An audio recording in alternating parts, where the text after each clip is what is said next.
क्या आप जानते हैं कि आरबीआई के पास 21 ट्रिलियन रुपए से ज्यादा के सरकारी बॉन्ड्स का एक बड़ा ढेर है? ये हुआ कैसे?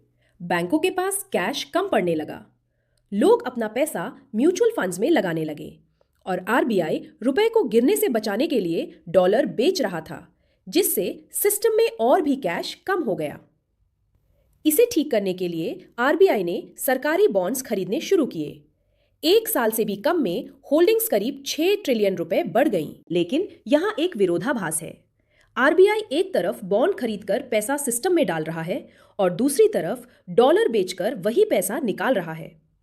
एक हाथ जो करता है, दूसरा हाथ उसे उलट देता है। और एक और विरोधाभास, आरबीआई ने रेपो रेट घटाकर 5.55% कर दिया ताकि कर्ज सस्ता हो।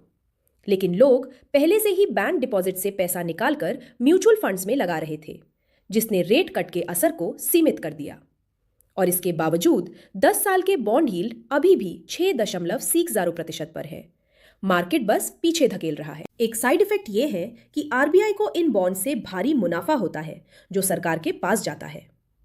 दरअसल आरबीआई की बॉन्ड खरीद और मुनाफे का ट्रांसफर मिलाकर भारत के फिस्कल डेफिसिट का 54% बनता है।